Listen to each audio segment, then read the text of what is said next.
Hi, I'm Patricia Grabarek. And I'm Katina Sawyer, and welcome to the Worker Being Podcast. Today, we are so lucky to have Maggie Gough with us. She is the Director of Member Experience at WELCOA. She has tons of experience in the workplace wellness arena. We're very lucky to have her here today, and she's going to talk to us about her philosophy on wellness. So thank you so much, Maggie, for being here. Oh, it's such a pleasure. I always enjoy my conversations with the two of you. Yeah, we love talking And with you we too. enjoy. So we're super happy to have you here. So to kick things off, why don't you tell us more about your work at WELCOA, kind of what you've been doing on a day-to-day basis, and talk a little bit more about your definition of wellness, both yourself and as an employee at WELCOA. Yeah, so my role at WELCOA is really to, just as my title says, look at the member experience and make sure that our members have all of the things that they need and that we're responsive to that and that their experience with us is a meaningful one. So I sign a lot of my emails, I'm looking forward to supporting your success. And I mean it because that's what I really understand my role to be, is to support employers and vendors in their role advocating for others. So you asked me, what is my uh, philosophy around well-being? And you know it has I have been in corporate wellness my entire career. My education is as a dietitian, and I've worked internally for organizations. I've worked as a consultant, and I've even worked in the vendor space for a biometric screening company. And initially I really understood population health or wellness to look like implementing interventions to support the health of others so that everyone could kind of be thriving, and that looked a certain way. And I had this really pivotal moment in my personal life where my marriage was a mess. I was suffering from postpartum anxiety that had gone undiagnosed for about a year. And I was, additionally, outside of my values and my work. And so, thinking about even just our values in our work is not something that I would have previously even talked about in terms of well-being, the way that I had traditionally or conventionally considered it. So I had this moment where I was like, all of the things that I would have done to support others would not have supported me in that time. And that was a pretty serious rumble of like, what are we even doing here? Are we actually serving people in meaningful ways? And what, if the answer is no, then what should that look like?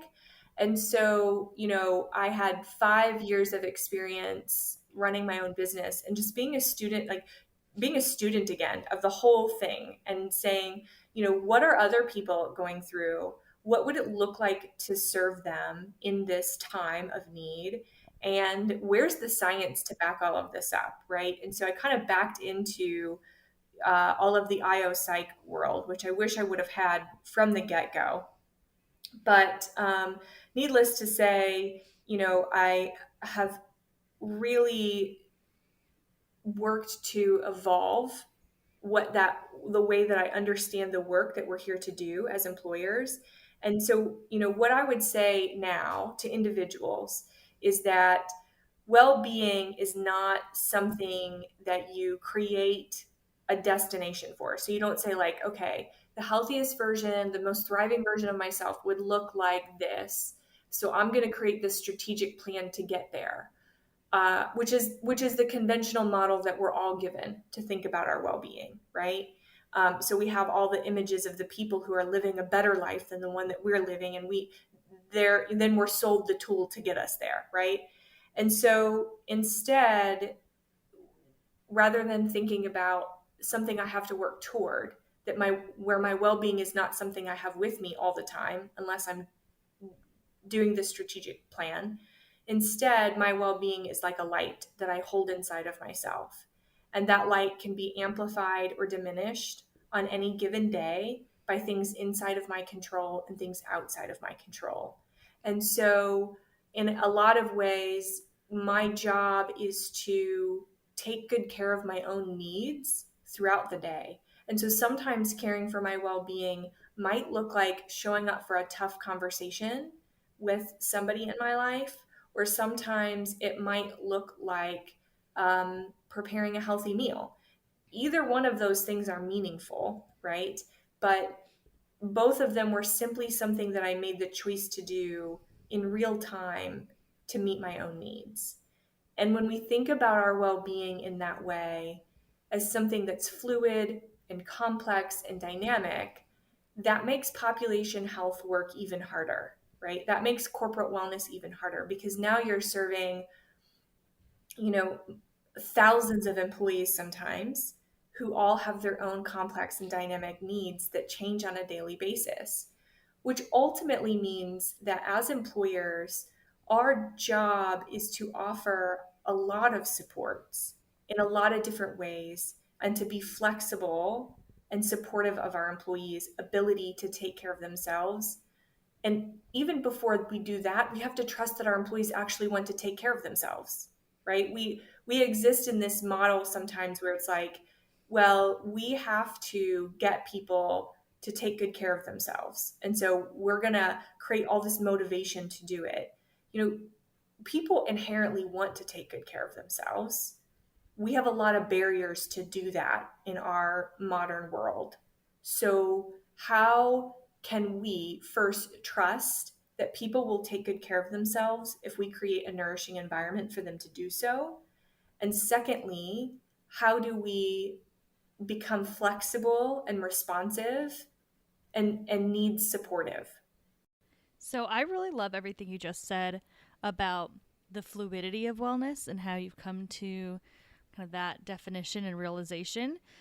And it actually reminds me a lot about like work life balance, right? Like people are starting over the past few years been talking about balance being really individualized, and it might look different from day to day, from year to year, from life phase to life phase. And I agree that wellness can look like that too, right? It depends on what's happening in that moment, in that day, in that week, in that year, as to what you might need to take care of yourself and get yourself into a thriving space.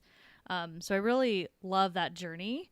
And when we think about workplace wellness, more specifically, what is it about the workplace that makes wellness particularly important in that space? And in your new role here in WELCOA, I'd love to hear what you're doing to promote that workplace wellness. Well, one of my first jobs really building programs for wellness was for college students. And I mean, I was probably in that job for 2 years before I actually really understood why in the world a university would care to help people from the age of 18 to 23 take good care of themselves. Like, they don't really have a thought about what health means at that age. And we feel pretty resilient at that age. And so, you come to realize that a university's mission is to create or to cultivate individuals, not just who are intelligent, but who are civically engaged and meaningful contributors to our society. And so, of course, we need for them to be able to care for themselves and to meet their own needs when they have them. And so all of a sudden it began to make sense. And so when we ask the question, why the workplace? Because we spend the majority of our life in the workplace. I mean, it's as simple as that. And people give their lives to the success of our companies. So the very least that we can do is ask ourselves the question, in what way can I make this a better experience for somebody who's giving of themselves towards my success, my goals, right? And I think when we think of it as simple as that, do we really need more justification? Yeah, I think that's a great question. And I'm wondering kind of how that argumentation or what, or, the question that you just posed, when you're talking to workplaces, how does that messaging work? And what are some of the dangers if people don't listen to that message? Well, I think the messaging has shifted over the past 5 years. And I think this is in part to experts like yourselves being committed to this shift in our thinking around workplace wellness, and um, myself being a part of that dialogue. But WELCOA has done a phenomenal job over the past 5 years of really cultivating this language and shifting the direction of the conversation around workplace wellness. So, we had been focusing on a very medicalized model of well being where the responsibility to health and thriving was mostly on the employee. And employers don't like to hear this because they've invested a lot of time and money into these initiatives over the last couple of years. But once they put those interventions into play, the fulfillment of those interventions was solely the responsibility of the employee. And so what WELCOA has done a phenomenal job of is helping lead us out of that shift and helping employers to safely walk into the space where they can say, this didn't work well and we probably could do better. And here's what that might look like. And, you know, at the end of the day, especially post COVID, we all are hearing in the headlines, like, and we don't even need the headlines because we're living it in a lot of workplaces. We're hearing that there's going to be a mass migration, right? People post COVID are more willing to change jobs than they were before. And that's already on top of a generation of millennials who are already comfortable changing jobs more than the generation before. And so when you are a business and you're thinking about the type of people that you attract and their engagement in your workplace and their longevity in your workplace and their willingness to leave if it's not a thriving environment, then you have enough business case at that point to recognize the damage that it will do to your organization if you're unwilling to look at the environment in which you're placing people. So I got one of those notices from LinkedIn. I think it was 2 days ago. And, they do those things sometimes where they say, do you have advice on this topic? And if so, post it with the hashtag, whatever, right? For these conversations they want to drive on their platform. But it was about this mass migration of employees. And it was about what advice would you give someone who is looking for a new job, who wants to shift after this time of COVID? And my advice is ask your next potential future employer, how did you treat people during COVID? And how has that changed the way that you care for employees now? That one question will tell you so much about what it's like to work in that organization. And I think we'll have more and more people asking questions like that. And from what I've read so far, if you're in leadership in an organization and you have struggled with the attitudes and beliefs of millennials, like there's a ruder awakening coming with Gen Z. Like they simply won't take a job if it doesn't meet their needs. And I quite frankly am excited about that. Yeah, so I completely agree that people are becoming less and less willing to put up with jobs that don't necessarily fit in their life too, which I think is the message that we all in this room talking today agree on, right? Is work should be able to mesh with both work and life. And you've talked a bit about the types of things organizations need to be looking out for, especially post-COVID, on why it's a problem if they neglect wellness at work, if they're neglecting making environments where people can thrive and not have the challenges, of coming into a workplace where they're not going to be fulfilled and are going to have a gap in their life where it's going to create strain or stress in other parts of their life. And I love that this time in COVID has had people take a little bit more of a critical look at things.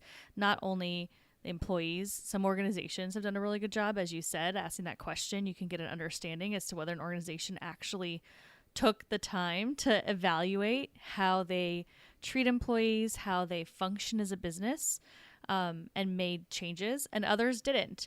So this whole idea of a migration just feeds off of the fact that there are some organizations that are unwilling to change, even when they're being smacked in the face with something that is telling them they have to change now. So I think that's a great piece of advice for people, is to really think about how they can understand what the organization has done and get a really good sense as to whether that company is really focusing on employee wellness and employees' experience and thriving and creating a sustainable work environment versus organizations that maybe haven't done anything or haven't done a lot to prepare for this post-COVID era, where we're now we've been shaken into awareness of the importance of some of the things that we need from a thriving perspective. So in addition to what's going on within organizations, what's been going on with COVID, one thing we've been thinking a lot about has been the culture of wellness that has kind of been popping up.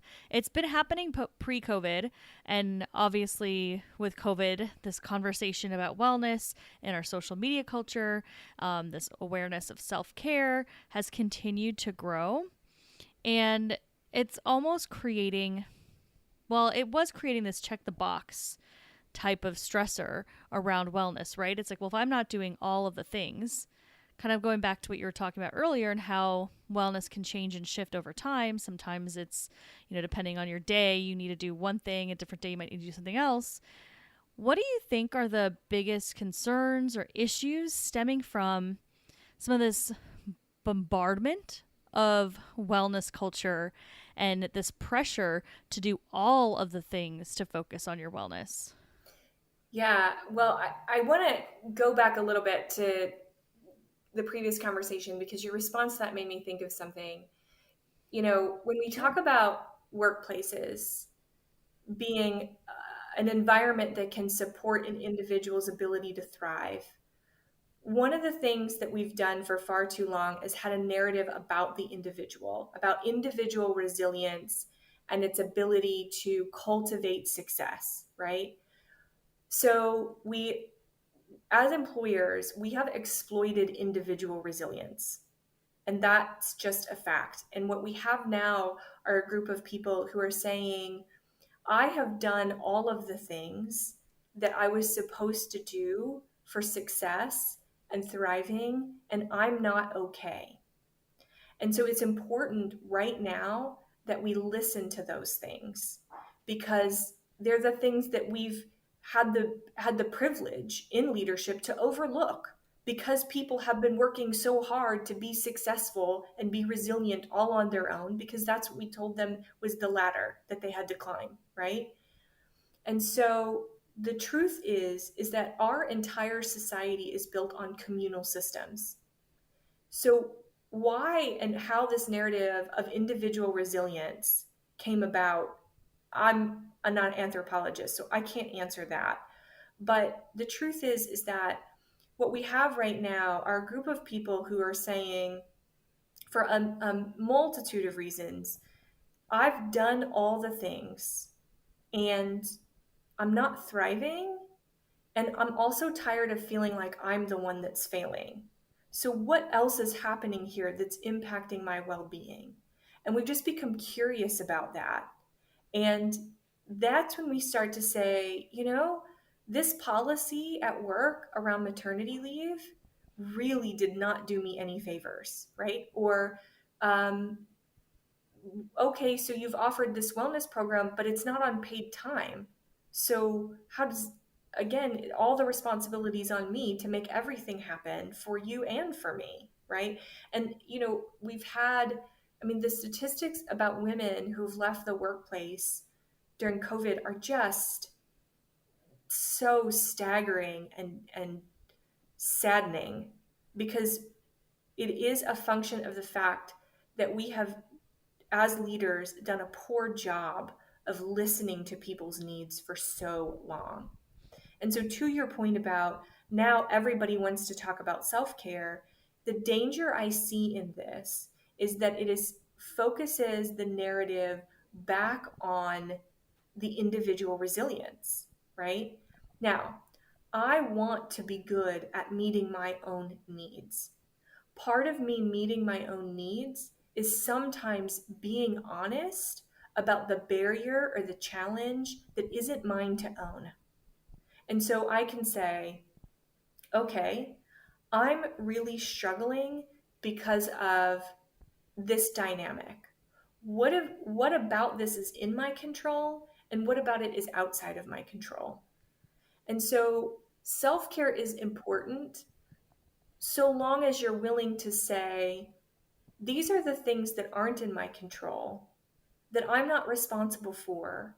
And it doesn't matter how much resilience I have, I'm not getting over that thing without somebody else's support. And that's where we talk about community care, right? And I think that employers need to recognize themselves as a part of an individual's community care.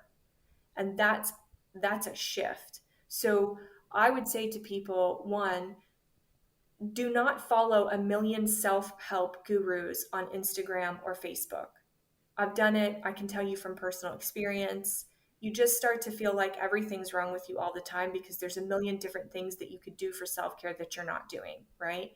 And tune it out and tune inward. You already are aware because you are living your own experience of where your needs are met and where they aren't. And if you can think about your well-being like a light that can be diminished or amplified, you'll start to become aware of the ways and the situations that diminish your well-being. And then get curious about what you need to change that situation. Maybe you need to get out of specific relationships because they're draining. Maybe you need to invest in other relationships because they're nourishing.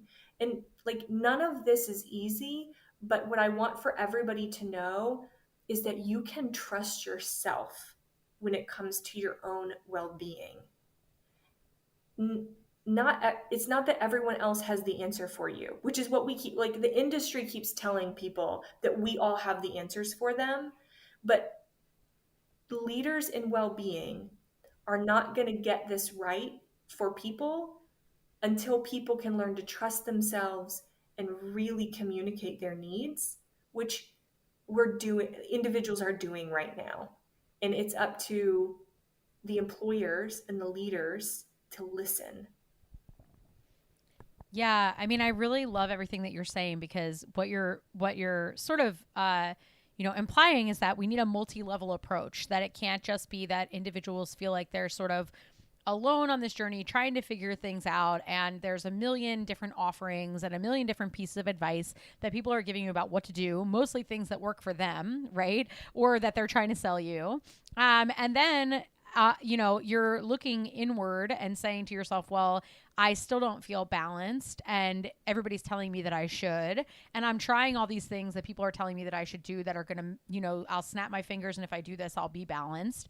And I'm operating within a system that is actively sabotaging my balance in many ways. So I'm blaming myself for problems that are outside of myself. And I'm trying to solve more things that I'm possibly able to solve anyway. And I'm also trying to solve them with things that aren't deriving from my personal needs, but are deriving from what other people are saying that I need. So this is obviously a big problem. And I'm curious when you're thinking about, okay, so organizations need to provide, I would assume, something that's on your mind is organizations need to provide a structure in which wellness is more possible and in which wellness is more possible to be tailored to people. And maybe also provide some time for that reflection or space for people to figure out what it is that they need. So those are some things that are coming to mind for me as you're talking about what might be possible solutions. But I'm curious if you could talk a little bit about what you see. You talk about this idea of a light that's inside of you as kind of a more helpful way of thinking about wellness. But what are some of the practices that companies might undertake or that individuals might undertake so that they are finding wellness in a more restorative way as opposed to a more achievement-oriented focus? Yeah. So, I can speak from my own personal experience because, as I said, I've been in the student learning mode for the past 5 years, and that's the thing too. Is like we're always evolving and we're always learning, and so we never arrive, and that's okay. So, there's no like, and now I finally got it right, and everything in my life is just come into focus, right? Like, doesn't it just we just have to stop saying that. But so when COVID hit, I live in a small 2-bedroom house, 1 bathroom, which is lovely because I have less cleaning to do. Like it was good for my well being because I had less household responsibilities. My husband and I did. And so we could live our lives more and manage less. But then when COVID hit, we had 3 children and 2 adults all working out of one household that did not work, it was not big enough. And so, my husband and I, after like the first couple of weeks, were totally frazzled. We're a mess. And it was like, okay, like, how do we make this better? Right. That's the first question is like, what do I need to make my current situation a little bit better?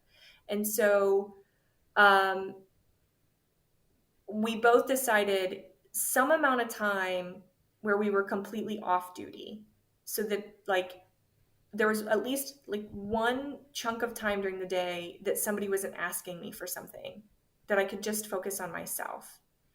And so we did the thing every week where we would compare calendars and find every single day like an hour for him to be off duty and an hour for me to be off duty.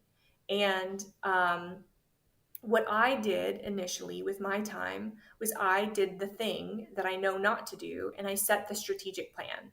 Like every day during this hour, I'm going to insert, self-improvement plan. And so I found myself resenting that time because now I had more things to achieve when I was already giving it my all the rest of the day. And so I quickly learned to say, like, what is it that I need? And that looks different depending on the day. So some days I was lonely and I needed to call a friend to like experience my own friendship. Some days I was like overwhelmed by the amount of social interaction that was not actually meaningful connection, right? And I just needed to be alone for a little bit and turn on some music and go for a walk. And some days I needed to do yoga because I didn't get to move my body as much as I wanted to, being stuck in the house all the time. So, like, this idea that what we need can be different on a daily basis and that it takes some amount of inward attention to our own needs is the first thing, I think, for individuals. And to not say every day during this time for my well being, I will insert whatever self-improvement plan, right? So I think that's the first shift for individuals. For employers right now, there are a lot of different practices and policies. I mean, because of the disruption that we've just experienced, let's just say that the sky is the limit within legal bounds to serve your employees right now, right? We're seeing, I read one organization, they're a startup. They started in COVID, like they launched and COVID hit, and they grew substantially even despite COVID. So you've got a startup culture in the midst of COVID, and they decided that when what they found out was that when one person on the team was going on vacation, they just came back overwhelmed because everybody else was still working. And so they instituted a model where at the last week of every quarter, the whole team goes on vacation. They're just off. And they've communicated that to their clients. And it's meaningful rest for the whole team. And everybody comes back nourished and fulfilled, right? So I wish I could say I read the article and I don't remember the company, but those are the examples that we're seeing right now. And so I've seen a lot of different things. I could go into a lot of examples, but here's the one thing I want for employers to take away right now. I see companies diverging in two different paths. One set of company is going, okay, what does it look like to bring people back? or not back, but what does it look like to create work post COVID, right? Now the restrictions are lifted. We can create whatever we want. What does that look like? And being in touch with employees about what that looks like and building community around how we create work together going forward. And that can happen whether you are a 10-person company or a 110,000 person company, because even in those really large companies, you have divisions, right? You can subset into smaller groups and move down to really listen to people, get to a more granular level. And then I see companies who are driven by leadership who just wants things back to normal because it's what leadership is comfortable with. And in those companies, I've already been called by one company to ask me to do a presentation for their employees to deal with self-care in the midst of your discomfort with coming back. That's not how we solve that problem, right? Like, I can tell your employees how they can better meet their own needs and trust themselves and invest in some self-care. But if at the end of the day, you're putting them in a situation that isn't going to work and they aren't going to thrive, then you might as well not pay for me to come do a presentation for you. And so I'm seeing this divergence between these two kind of clear pathways. So my advice to any employer right now would be pause and listen and be willing to innovate and be creative to meet the needs of people as we carefully make our way into a new world.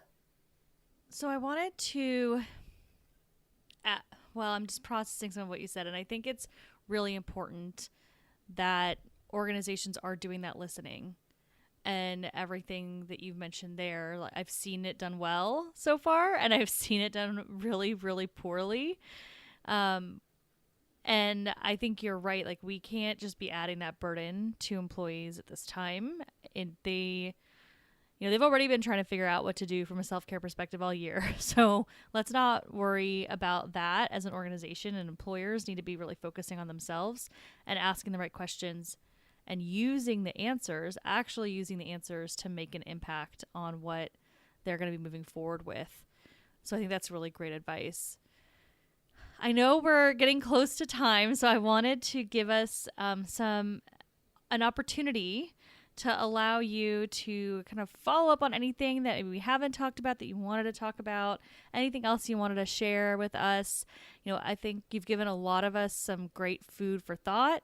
I'm really excited for people to listen and think about this idea of wellness being more of a fluid state that is about your needs in the moment versus like an end goal. And I really appreciate that approach.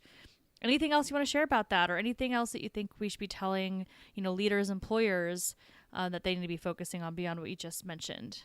Yeah, I think I'll close it like this.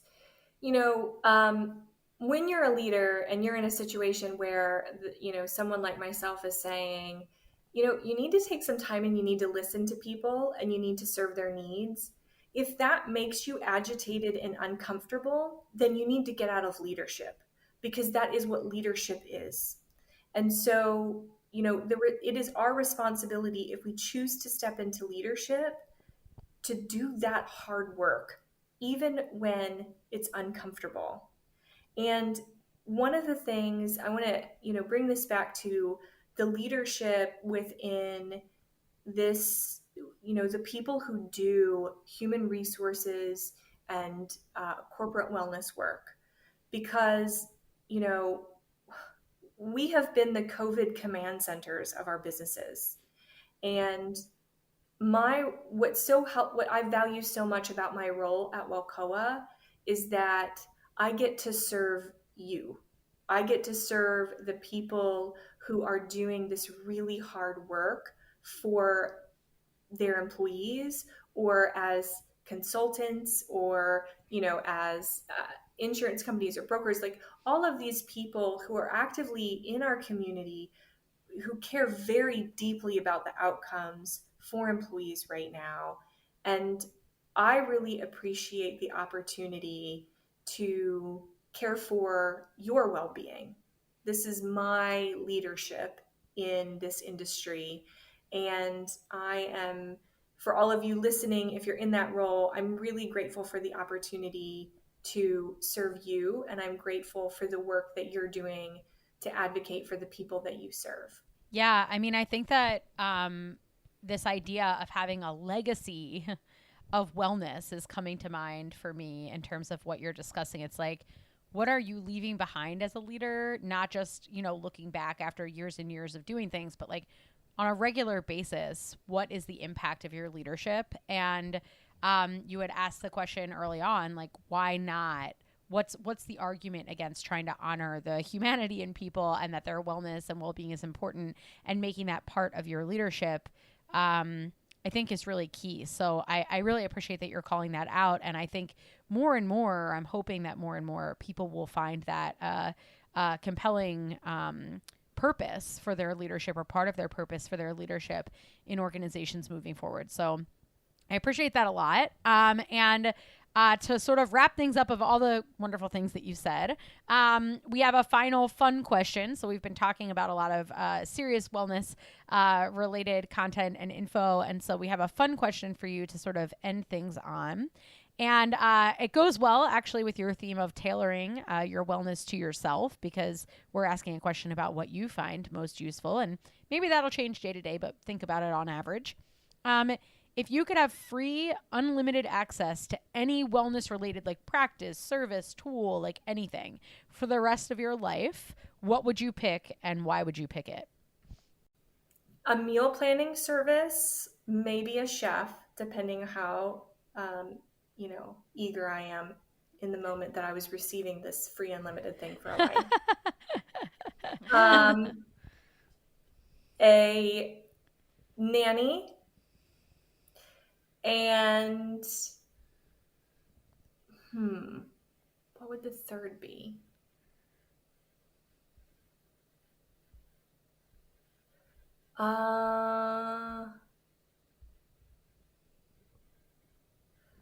A pass to Disney World. Ooh, those are good. I like that. I love that. Pass to Disney World, a nanny, and a chef. I mean, that sounds like a dream. I mean, I don't have a use for the nanny currently, but I will certainly take the chef in the Disney World. And then in Disney World, you can go see Mickey as a chef, which is exciting. So you could pair the two together. That's full awesome. Circle. Yes, full circle. Well, thank you so much for your time and talking with us. We really appreciate it. We've learned so much, and we know our listeners have as well. And we're so excited by the work that you're doing at WELCOA. Oh, I'm so grateful for the work that you guys are doing, and just so deeply appreciate your leadership in our community. Oh, thank you. We appreciate that. And again, thanks for joining us. And for all of our listeners, thanks for listening. Thank you so much to Maggie for joining us today and talking about how to define wellness and all the great things that are happening over at WELCOA. You'll find in the show notes, we've included links to WELCOA as well as Maggie's email address. If you want to reach out and speak to her directly, go right ahead. She's really willing to connect with all of our listeners. Also wanted to make sure that all of you remember you can reach out to us at any time if you have any questions or anything that you need. You can email us at contact@workerbeing.com. You can find us on our website, workerbeing.com, and on social media at workerbeing. Also wanted to make sure you all knew we are going to be taking a little mini summer break. So there will be no episodes on July 1st and July 8th. We'll be back soon. Thanks for listening.